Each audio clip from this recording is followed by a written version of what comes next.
जवाब देती है, आरोपों से नहीं। अब धान की खरीद राज्य भर में पूर्ण पारदर्शिता के साथ हो और एमएसपी 2389 प्रति क्विंटल पर हो रही है। किसी स्तर पर कटौती नहीं है। मंत्री महिपाल ढांडा ये भी कह रहे हैं कि प्रदेश में किसानों को फसल का उचित मूल्य दिया जा रहा है। मंत्री राजेश नागर भी इसी बात को दोहराते हुए नजर आ रहे हैं।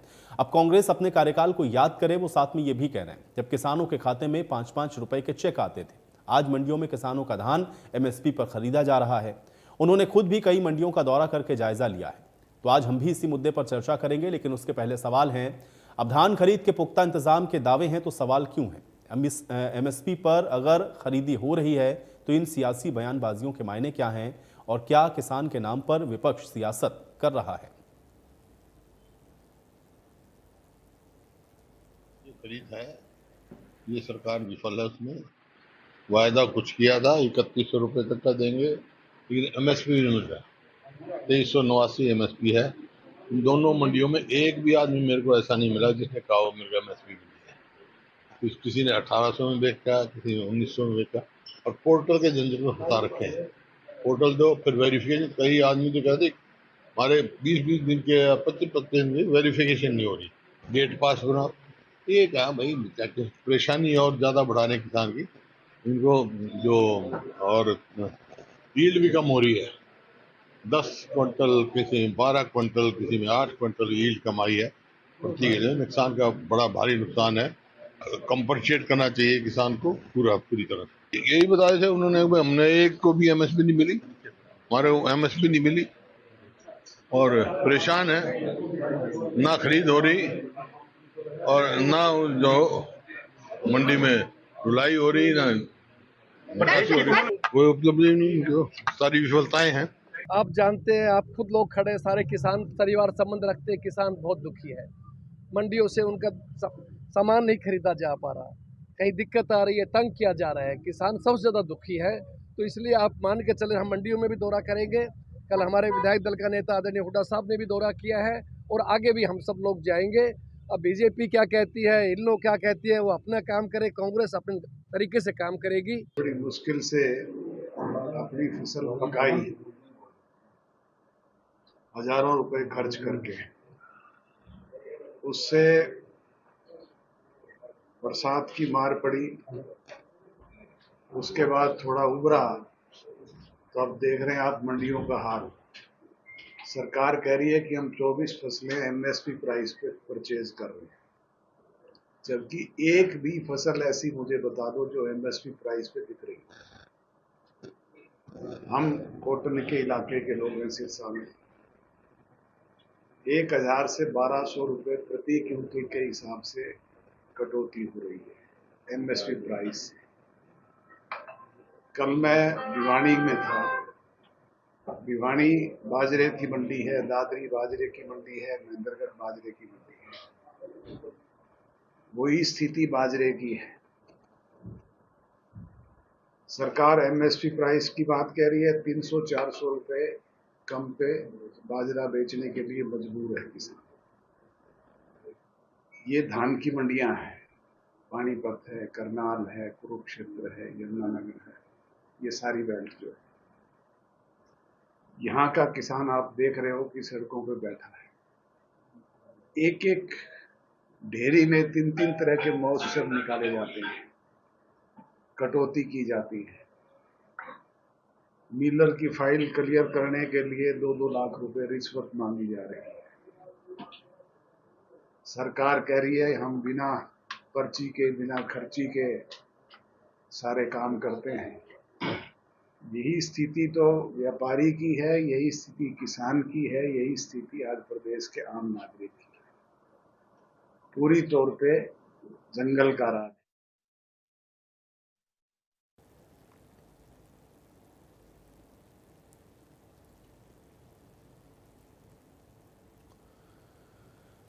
तो कुल मिलाकर के एक तरफ तो फसल खरीदी की बात है, लेकिन उस पर विपक्ष के सवालों पर जवाब भी दिया गया। हरियाणा सरकार तथ्यों से जवाब देती है, आरोपों से नहीं। और धान की खरीद राज्य भर में पूर्ण पारदर्शिता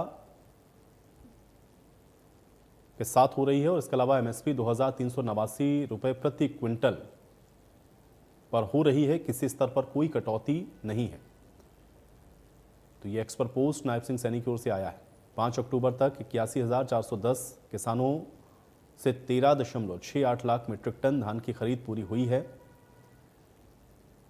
और 1,014 करोड़ से अधिक की जो राशि है वो किसानों के खाते में सीधे और समय पर इसका भुगतान किया गया है। हर किसान का ब्यौरा मेरी फसल मेरा ब्यौरा इस पोर्टल पर दर्ज है और यह सत्यापित भी है। तो ये एक्स पर पोस्ट किया है विपक्ष के तमाम आरोपों पर जवाब देते हुए। आगे ये भी लिखा है कि हमारा ये वादा स्पष्ट है, हर किसान को उसका पूरा हक बिना देरी और बिना भेदभाव। ये एक्स पर पोस्ट किया है नायब सिंह सैनी ने। सारी की सारी हम चीजें जो हमारे जो फसलें हैं वो एमएसपी पे खरीद कर रही हैं। 100 फसलें हम नहीं खरीद कर रहे। मान लो बाजरा है तो बाजरा की भावांतर भरपाई देने का काम सरकार की तरफ से किया जाता है और इसलिए और किसान को हर हालत के अंदर इसकी एमएसपी आज मिल रही है। जो जिस किसान ने भी अपना क्योंकि ब्यौरा देना होता है उस पर पोर्टल के ऊपर मेरी फसल मेरा ब्यौरा वो दिया हुआ है, तो निश्चित रूप से जो मार्केट में बेचेगा और उसका अगर मार्केट में भाव उसको कम मिलेगा तो सरकार की तरफ से भरपाई की जाती है। पूरे के पूरे एमएसपी परचेज कर रही है सरकार। तो सरकार ने तो एमएसपी अभी और भी एमएसपी का रेट बढ़ा दिया, हर चीज़ का दाम बढ़ाया।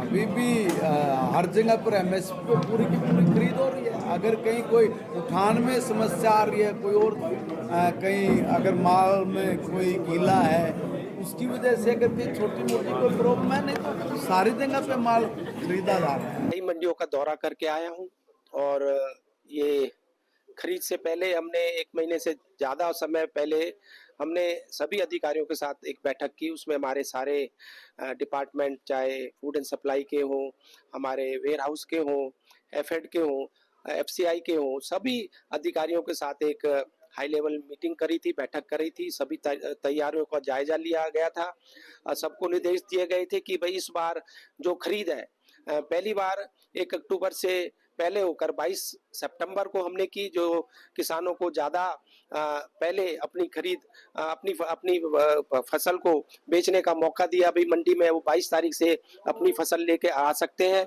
और मैंने खुद जाकर कुरुक्षेत्र, पेवा, शाहबाद, आपका नारायणगढ़, पानीपत, आपका सोनीपत, समालखा, कई मंडियों में खुद जाकर दौरा किया और जायजा भी लिया अधिकारियों के साथ। किसानों से भी बातचीत करी, आड़तियों से भी बातचीत करी और कहीं भी किसी तरह की कोई छोटी मोटी अगर शिकायत को छोड़कर।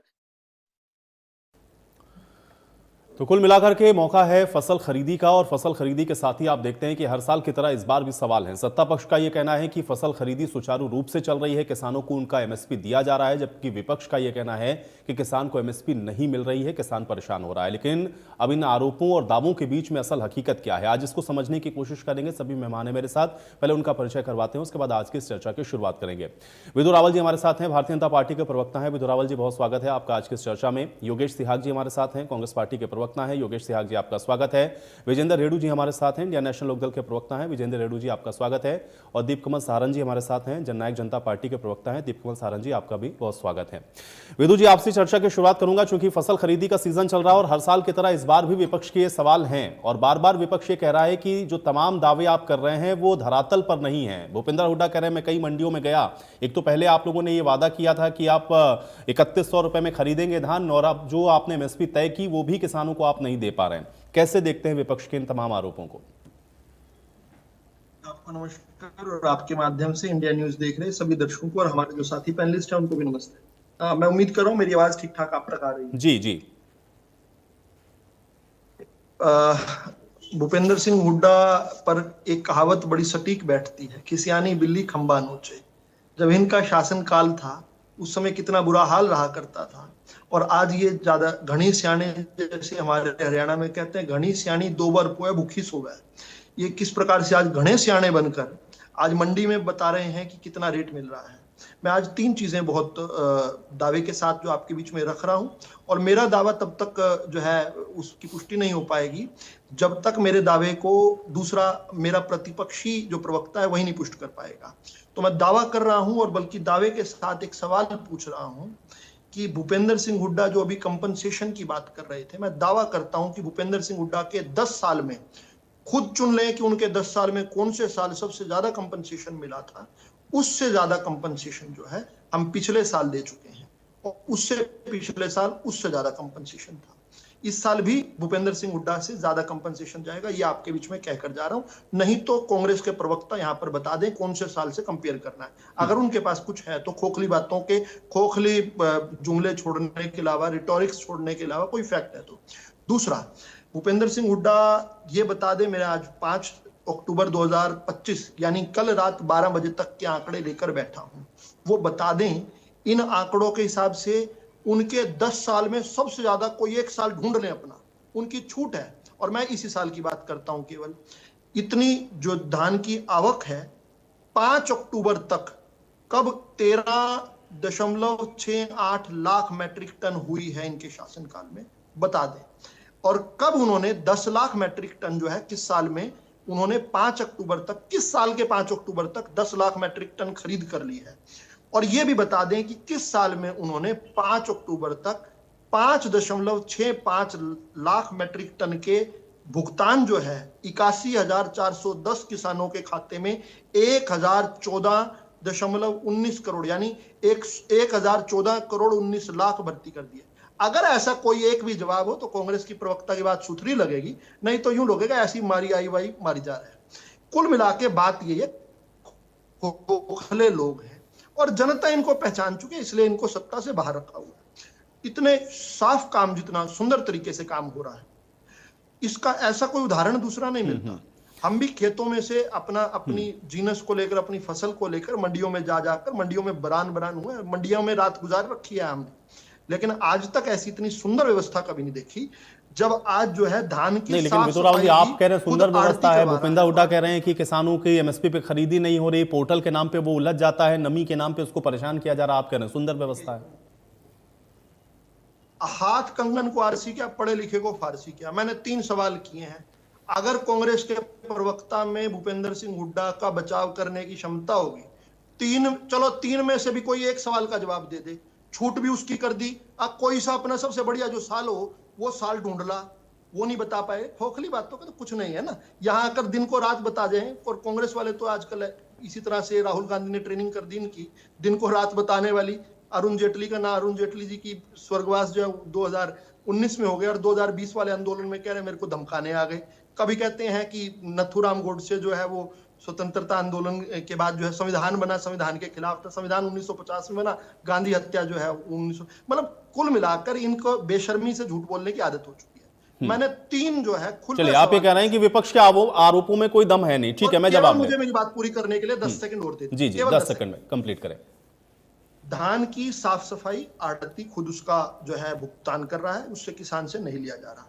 भराई, तुलाई, सिलाई और लदाई, इसका सारा खर्चा जो है सरकार वहन कर रही है। इसके अतिरिक्त जो है सोनीपत मंडी, अभी मैंने क्योंकि इस पैकेज को सुनते हुए मैंने कहीं से बात करके पता किया, सोनीपत मंडी में जो हमारी एमएसपी है यानी 2389 रुपए, उससे ओवर एंड अबव 2700, 2800, 2900, 2950 तक की खरीदी हुई है। और मैंने निवेदन किया है कि उसका जे फार्म मुझे दिखा दें, ताकि मैं यहां पर, क्योंकि कांग्रेस का प्रवक्ता कुछ नहीं दिखा पाएगा, मैं लेकिन मुंह पर दिखा दूं कि ये जे फार्म जो है 2900 रुपए के या 2950 के 2800 के हैं। तो इसलिए मैं बार बार कहता हूं कि भाजपा का प्रवक्ता सबूत सहित बताएगा, कांग्रेस का प्रवक्ता बक मारकर आपकी डिबेट में चला जाएगा। मैं पहले से ये आपको बता। चलिए ठीक है, सियाग जी। देखिए आयुष जी, सबसे पहले आपके माध्यम से सभी दर्शकों को और प्रवक्ता साथियों को, विशेष तौर पे ऑक्सफोर्ड यूनिवर्सिटी के प्रोफेसर विदु राहुल जी को बहुत बहुत नमस्कार, राम राम। ऑक्सफोर्ड यूनिवर्सिटी में नहीं पढ़ा है मैंने कुरुक्षेत्र यूनिवर्सिटी में प्रोफेसर है। चलिए ठीक है, अब फिर से व्यक्तिगत टीका टिप्पणी में मत जाएं। ठीक है सियाग साहब, देखिए शालीनता के साथ, सियाग साहब देखिए शालीनता के साथ उन्होंने पूछा कि कांग्रेस के प्रवक्ता, मैं ये सवाल पूछता हूं जवाब दे दें। मैं कह रहा हूं कोई व्यक्तिगत टीका टिप्पणी में ना फंसे, कोई आपके पास डाटा फैक्ट्स है तो आप उसको रख दीजिए, काउंटर करिए उसको। ये टीका टिप्पणी ना करें, इससे कोई कुछ हासिल नहीं होने वाला। किसान की कर बात करने के लिए बैठे हैं तो आपके पास फैक्ट्स होने चाहिए। 1 मिनट विदु रावल जी, सियाग जी, केवल फैक्ट्स पर बात करें। किसी भी तरह की कोई व्यक्तिगत टीका टिप्पणी को मैं अलाउ नहीं करूंगा। मैं पहले बता दे रहा हूं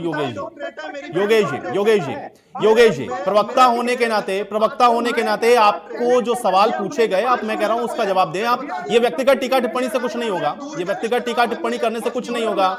योगेश जी, मैं ये मान के आगे बढ़ जाऊंगा कि आपके पास व्यक्तिगत टीका टिप्पणी के अलावा और फिर कोई फैक्ट्स नहीं है। या तो आप फैक्ट्स पर बात करना शुरू कर दें। एक मिनट, विधु रावल जी हो गया।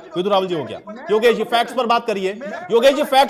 अगर फैक्ट्स पर बात नहीं करनी तो मैं समय खराब नहीं करूंगा अपना, और फैक्ट्स पर बात करिए। कोई व्यक्तिगत टीका टिप्पणी कोई नहीं करेगा, किसी के भी खिलाफ कोई व्यक्तिगत टीका टिप्पणी नहीं करेगा।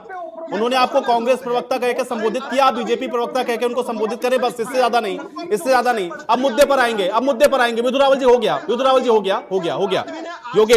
योगेश जी मुद्दे पर बात करें, फैक्ट्स रखें। मुद्दे पर बात करें और फैक्ट्स रखें। विधु रावल जी नहीं, विधु रावल जी हो गया। विधु रावल जी के ऑडियो को डाउन करें ऑडियो को। और सियाग जी केवल फैक्ट्स पर बात करें, केवल फैक्ट्स पर। जो सवाल पूछे गया उसका जवाब। सियाग जी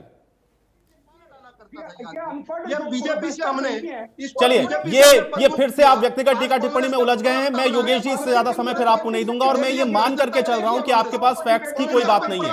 मैं ये मान के चलूंगा कि आप फैक्ट्स पर बोलना नहीं चाहते, या आपके पास कोई फैक्ट्स नहीं है। या तो आप फैक्ट्स पर बात करें, या तो आप मुद्दे पर बात करें, या यहां से मैं आगे बढ़ता हूं। मैं समय नहीं खराब करूंगा। ऑडियो को डाउन करें। विजेंद्र रेड्डू जी, कांग्रेस प्रवक्ता तो जवाब नहीं दे पाए क्योंकि उनके पास फैक्ट्स नहीं है, इसलिए वो व्यक्तिगत हमले कर रहे हैं। मैं आपसे पूछ रहा हूं कि अगर आप ये कहते हैं कि धान की खरीदी नहीं हो रही है या फसल को एमएसपी पर नहीं खरीदा जा रहा, इसका क्या डाटा है, इसका क्या फैक्ट्स है आपके पास? क्या इसको आप आंकड़ों के जरिए काउंटर कर सकते हैं? रेड्डू साहब मेरे परिवार का कोई एक व्यक्ति ऐसा नहीं है। अरे ऑडियो को डाउन रखे भाई। ये व्यक्तिगत टीका टिप्पणी जब तक करते रहेंगे तब तक मैं और समय नहीं दूंगा आप लोगों को। ये व्यक्तिगत टीका टिप्पणी से बाहर आना पड़ेगा। और मैं ये मान के चल रहा हूं कि आपके पास बोलने के लिए कुछ नहीं है, इसलिए आप पर्सनल या व्यक्तिगत तरह की जो बातें हैं वो यहां पर बैठ के कर रहे हैं। मैं बार बार इस बात को इसीलिए दोहरा रहा हूं क्योंकि जब तक आपके पास फैक्ट्स नहीं होगा तब तक आप इसी तरह से व्यक्तिगत टीका टिप्पणी में अपने आप को छुपाएंगे। इसका कोई अर्थ नहीं है। किसानों की चर्चा हो रही है, आप ऑक्सफोर्ड से पढ़े हैं, आप कैम्ब्रिज से पढ़े, इसका क्या लेना देना आज की इस चर्चा से? क्या लेना देना है योगेश जी, इसका क्या लेना देना है? आप इसको काउंटर कर सकते हैं क्या कि कौन ऑक्सफोर्ड से पढ़ा है, कौन कैम्ब्रिज से पढ़ा है, कौन किसी यूनिवर्सिटी से पढ़ा है? इसका क्या लेना देना किसानों की आज इस चर्चा से?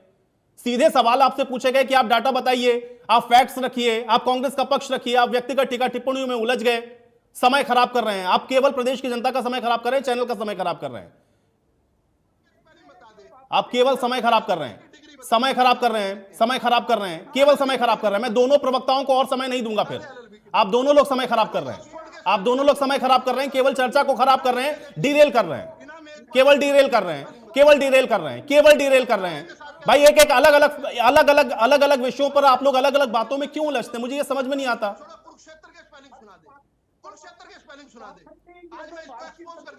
विधु रावल जी प्लीज, विधु रावल जी हो गया भाई। अरे हो गया विधु रावल जी, इससे आगे बढ़ेंगे या सारी बातें आप ही रखेंगे आज?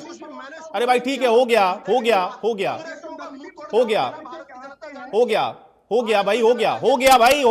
उलझ गए आप लोग आपस में, आपने समय खराब कर लिया एक दूसरे का, काफी, बस हो गया। अब इससे आगे बढ़ते हैं। विजेंद्र रेड्डू जी, क्या वाकई में आपको लगता है कि किसानों की फसल एमएसपी पे नहीं खरीदी जा रही है? इसका कोई आधार, कोई फैक्ट है आपके पास? रेड्डू जी अपनी बात रखें।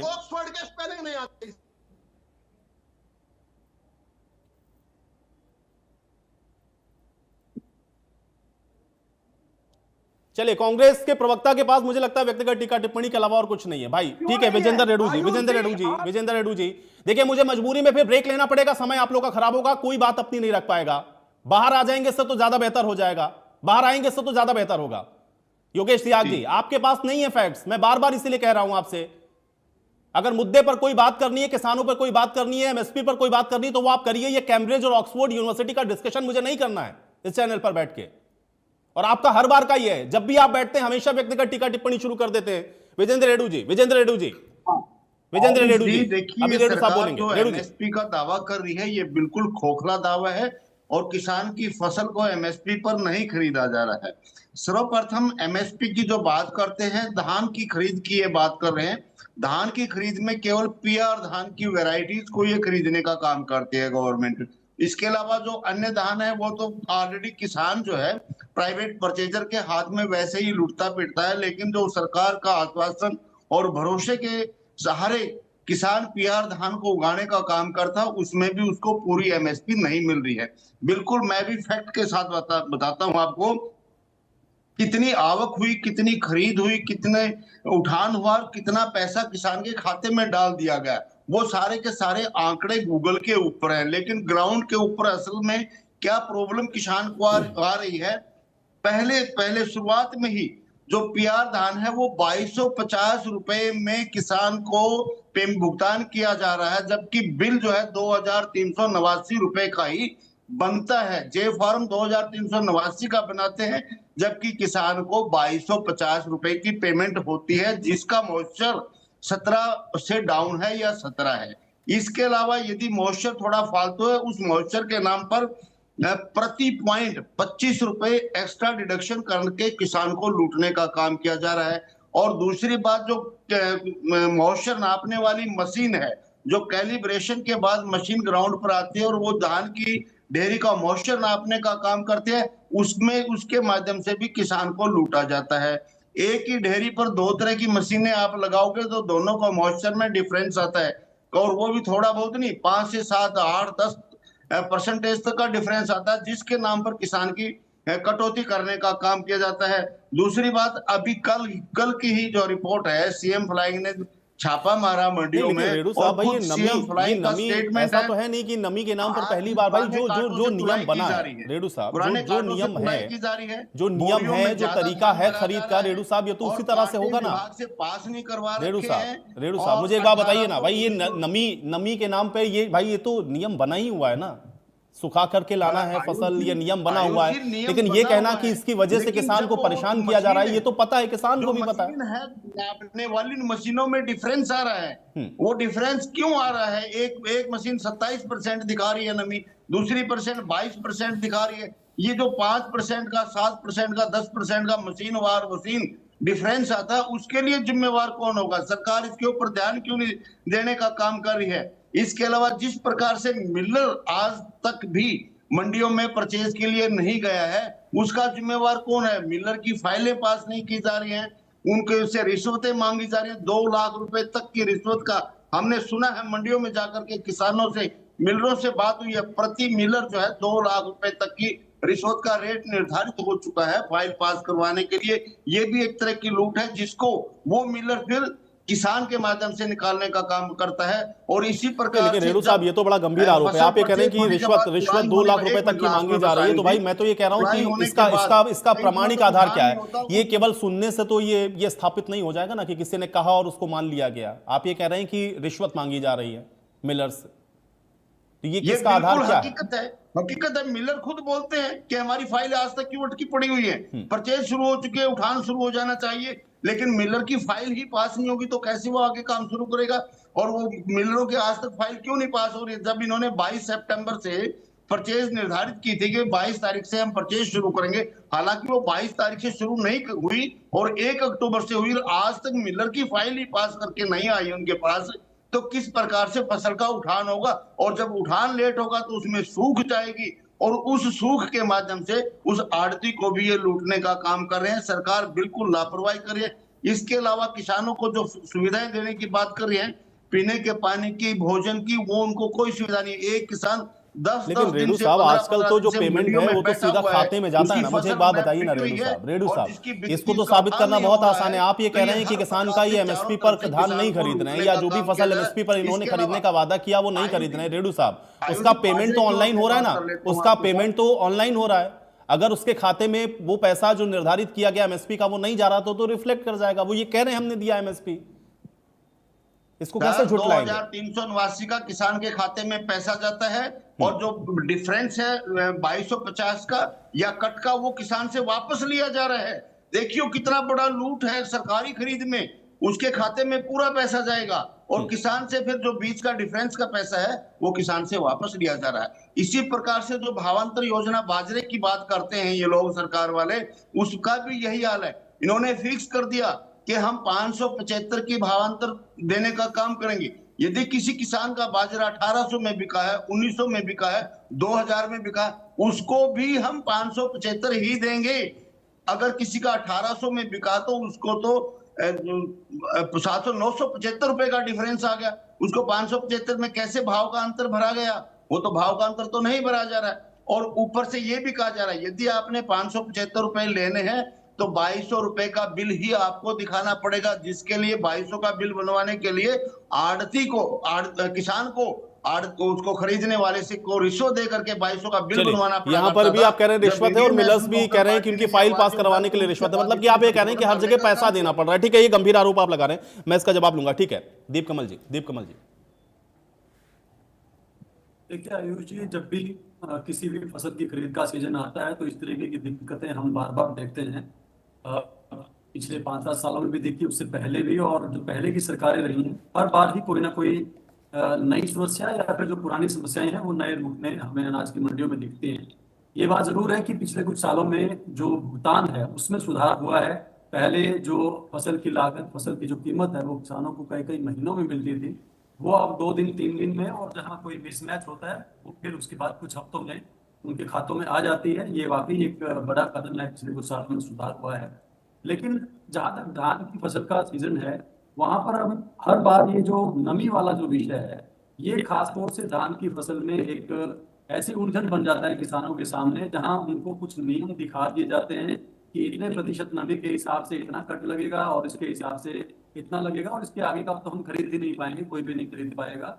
जबकि किसान के पास बहुत ज्यादा चारा नहीं होता है। अगर उसको उस वक्त पर कंबाइन मशीन मिल रही है, मजदूर मिल रहे हैं, तो बहुत सारे किसान सोचते हैं कि 1-2 दिन में शायद इसकी नमी कम हो जाएगी। और खेत में जब धान निकलती है उस वक्त तो उसकी नमी का कोई उनके पास तरीका भी नहीं होता है कि वो वहां पर उसको माप पाए और उसको सुखाकर किसी तरीके से कोई नमी के पैमाने ठीक करके ले आए। वो अनाज मंडी में आते हैं तब उनको ये चीजें सामने आती हैं। हमें इस पर मेरे ख्याल से गंभीरता से ग्राउंड पर जाकर इन चीजों का आकलन करना पड़ेगा, चाहे वो राजनीतिक लोग हों या किसान यूनियन के लोग हों। उनको किसानों को जागरूक करके और जो सरकार के नियम हैं, जो तरीके हैं, उनमें जो अंतर है दोनों बातों में, उसको खत्म करना पड़ेगा, धीरे धीरे आगे बढ़ना पड़ेगा। क्योंकि ऐसा नहीं है कि एक कोई आप पोर्टल बना दें या कोई एक ऑनलाइन तरीका बना दें और उससे जो खेत की जो दिक्कतें हैं, जो अनाज मंडी की दिक्कतें हैं, आप अनाज मंडी में धान आ गया और पिछले 2 दिन से बारिश के हालात बने हुए हैं। आज भी हरियाणा में बारिश हुई है, अनाज मंडियों में, बोरियों में या ढेरियों में धान पड़ा हुआ है और उसके ऊपर बारिश हो रही है। कितनी आप धान को शेड के नीचे बचा लेंगे? उसका क्या है? वो आप वहां पर आ गई, क्या वो फसल बीमा योजना के तहत आती है? किसी तरीके से नहीं आती है, क्योंकि वो खेत का ही नुकसान भरपाई करते हैं। अब ये सारी चीजें मैं मानता हूँ कि धीरे धीरे, जैसे विदुर रावल जी बता रहे थे कि बहुत सारी चीजों में सुधार है। इनकी पार्टी के बहुत सारे कार्यकर्ता हैं, बहुत सक्रिय संगठन है, बहुत सारे और धार्मिक और सामाजिक आयोजनों में हम उनको देखते हैं कि वो लोगों के बीच में जाते हैं, एक साथ आयोजन करते हैं। मंडियों में भी बीजेपी के नेताओं को अपनी पार्टी के झंडे लेकर और सारे बैनर लेकर जाना चाहिए। किसान उनको अपनी समस्याएं बताएं और इनको भी पता चल जाए कि हमारे किसान इनकी सरकार की जो पिछले 10-11 साल की कोशिशें हैं उनसे कितना खुश हो पाए हैं। ये सब दिखना चाहिए, क्योंकि अगर कोई भी जगह पर, चाहे कोई भी पार्टी का राजनीतिक व्यक्ति जाए या किसान यूनियन के लोग जाए, लेकिन दीप कमल जी, ये 2 अलग अलग विषय ना। देखिए, एक ये होना, ये कहना कि खरीद जो चल रही है उसकी प्रक्रिया में कुछ समस्याएं हैं या कुछ खामियां आ रही, ये एक अलग चीज है। दूसरा ये कह देना कि एक भी जो किसान है उसका एक भी दाना एमएसपी पे खरीदा नहीं जा रहा, हर किसान परेशान है, ये तो सही बात नहीं है ना। देखिए, ये तो एक सब्जेक्टिव बात है, मेरा जहां तक मानना है। अलग अलग मंडियों में अलग अलग किसानों का अनुभव अलग अलग रहेगा। निश्चित तौर पर सुधार हुआ है, सरकार ने किया है। मैं कांग्रेस पार्टी के प्रवक्ता को सुन रहा था, मुझे उम्मीद थी कि वो उनकी पार्टी के जो नेता कुछ दिनों में फोटो खिंचवाते दिखे हैं अनाज मंडियों में, हुड्डा साहब भी खड़े थे और लोग भी खड़े थे, वहां से कोई जानकारी लेके बताएंगे। लेकिन मैं तो कई दिनों बाद डिबेट में हैरान हूं, मैं इतने गंभीर विषय पर, जिस पर ये कहते हैं कि हम विपक्ष है, मुख्य विपक्ष है, और वैसे डिबेट करेंगे आते ही, ये तो इन्होंने अपना टाइम खराब कर दिया। इनको अपने घर वालों को, अपने दोस्तों को अपनी डिबेट दिखानी चाहिए कि किसानों के विषय पर मैंने ये बात कही जा रहा, ये योगदान है इनका। और फिर ये बाकी विपक्षी दलों पर कहते हैं कि वो सरकार की बजाय कांग्रेस पर निशाना साधते हैं, विपक्ष आपस में लड़ता रहता है, विपक्ष जो है वो कांग्रेस की तरफ, हुड्डा की तरफ इशारे करता है, बीजेपी की तरफ निकल, बीजेपी विपक्ष हो ही नहीं, देख लीजिए क्या है। सत्ता में हो, आप लोग सरकार यही तो समस्या है ना। देखिए सियाग जी, विषय पे मैं बार बार आपसे इसीलिए कह रहा था कि ये कोई व्यक्तिगत टीका टिप्पणी करने का विषय नहीं है। विषय पर एक महत्वपूर्ण किसान पर अगर आप बात करते, आप किसान पर महत्वपूर्ण फैक्ट्स बात रखते। आया, मैं विदुर रावल जी ने अनुमति पूछा कि दीजिए आप मैं अपने समय की कोई एक मैं- अच्छी खरीद का कोई एग्जाम्पल आप बता दीजिए जब आपने इससे ज्यादा दिया हो। आपके पास कोई डाटा होता तो आप मैं उसको कोट कर उदाहरण देते। आयुष जी, ताजा एक मेरे पास जो है एक उदाहरण आया है इसी विषय को संबंधित। मैं अगर आप अनुमति दें तो मैं जी, आपके जी, यहाँ पर जी। स्क्रीन पर दिखाता हूँ। बताइए। देखिए, मैंने पहले ये बात कही थी ताकि मेरी बात खोखली न लगे कि मैंने कहा था कि ये 2389 रुपए कह रहे हैं। मैं आपको 2700, 2800, 2900, 2950 दिखाऊंगा। मैं अपनी बात में सुधार करता हूं। मैं 2950 नहीं, मैं 3100 भी दिखाऊंगा। अब मेरे पास जो है, अब मैं विद प्रूफ आपको दिखा रहा हूं आपकी टीवी स्क्रीन पर। आप कृपया करके देख लीजिए, मैं नाम पढ़कर आपको बता देता हूं। ये सोनीपत मंडी का कल का, मैं विजेंद्र जी मैं बात एक बार पूरी कर लूं। एक बार मैं अपना बात वो पूछ रहे एक हैं बार धान बात कौन बता सा। दूं। नहीं, पहले बात बताने दीजिए, पहले बताने ठीक है दीजिए। रेडू साहब, आपके वो प्रश्न सवाल का उत्तर पहुंच दूंगा, गया, पहले वो मुझे आपका सवाल पहुंच गया। एक क्या बार बात दिखा आ रहा हूं ये जाए। बताने दीजिए। एक बार मैं बता दूं, उसके बाद आप प्रश्न पूछ लीजिएगा। मैं उत्तर दूंगा, विश्वास कीजिए। ये 5 तारीख यानी कल की डेट का, ये सोनीपत मंडी का नितिन सनोफ सुधीर गांव काठा का ये जे फार्म में आपकी स्क्रीन पर दिखा रहा हूं। इसने जो है 41 क्विंटल 9 किलो 2801 रुपए के हिसाब से 1,15,093 रुपए 9 पैसे का बेचा है। ठीक, तो ये आप कैलकुलेट भी कर लीजिए। मैंने भी रिवर्स कैलकुलेशन की, यानी कि मैंने इसको डिवाइड करके देखा, बिल्कुल 2801 रुपए ही आ रहा है। ठीक, एक और मैं आपको इसके साथ ही दिखा रहा हूं, क्योंकि हाथ कंगन को आरसी क्या, पढ़े लिखे को फारसी क्या, पढ़ा लिखा होना जरूरी है। देखिए, एक और मैं आपको दिखा रहा हूं, प्रदीप गौतम सन ऑफ ओम प्रकाश। ये गांव गढ़ी ब्राह्मण के है। इनको भी अलग अलग, अगर आप थोड़ा मैं जूम करके दिखाता हूं, इनको 2800 रुपए के भी मिला है भाव, और एक डेयरी इनकी 3100 रुपए की भी गई है। ये मैं उंगली लगाकर दिखा रहा हूं, शायद ना दिख पाए। ये 3100 रुपए की भी एक डेयरी गई है इनकी। और ये मैं केवल जल्दी जल्दी जो सब कुछ जुटा पाया हूं वही है। अगर आप मुझे शाम 8 बजे तक का टाइम देंगे, शायद 8 बजे भी आपके साथ में होऊंगा आज शाम, मैं इससे अलग बढ़कर सैकड़ों ऐसी दिखा सकता हूं। मेरा कहना यह है, इससे आगे चलते हैं बात को। एक आध जगह में विजेंद्र रेड्डू जी, क्योंकि सीनियर व्यक्ति हैं और कभी झूठ नहीं बोलते, मेरा तो उनसे अनुभव यही है। मैं ये मानता हूं कि ऐसा एक आध जगह हुआ होगा। पहली बात तो यह दंडनीय अपराध है। जिसके भी किसान से पैसे वापस मांगे गए हैं, मैं निवेदन, विनती, आग्रह, अनुरोध, प्रार्थना करता हूं, हाथ जोड़कर प्रार्थना करता हूं, कृपा करके शिकायत कीजिए, ताकि और किसान भाइयों को लाभ हो पाए, ताकि यह बात केवल डिबेट की ना रह जाए, धरातल पर किसान को लाभ हो पाए। शिकायत कीजिए, नाम के साथ शिकायत कीजिए। हम वो एग्जाम्पलरी पनिशमेंट देने का वादा करते हैं। मेरे मुख्यमंत्री ने कहा है, किसान की लूट नहीं है, इस धरती की लूट है। पहली बात। दूसरी बात, आयुष जी, क्या मेरी आवाज आ रही है? जी। देखिए, दूसरी बात, एक और बात करता हूं। मैं फिर से इस बात को कह रहा हूं। देखो, किसान ठीक है, भोला है किसान, इसमें कोई दो राय नहीं, लेकिन किसान इतना कमजोर नहीं है कि उसका कोई मजबूर कर सकता है। मैं किसान परिवार से हूं, मेरे परिवार ने खेती की है। हम ठीक है, पढ़ लिख कर, मेरे पिताजी, माताजी और हम लोग जो है जरूर, लेकिन खेती से नहीं छोड़ा हमने अपना सरोकार। इस नाते से बात कह सकता हूं, किसान के साथ लूट होगी और उसको किसी पॉलिटिकल पार्टी की जरूरत होगी या किसी ऐसे यूनियन की जरूरत होगी, मुझे इसमें शुरू से दिक्कत है। अभी दीप कमल जी ने 2-3 बातें कही थी। एक, उन्होंने कहा था कि हमारे कार्यकर्ता जाएं।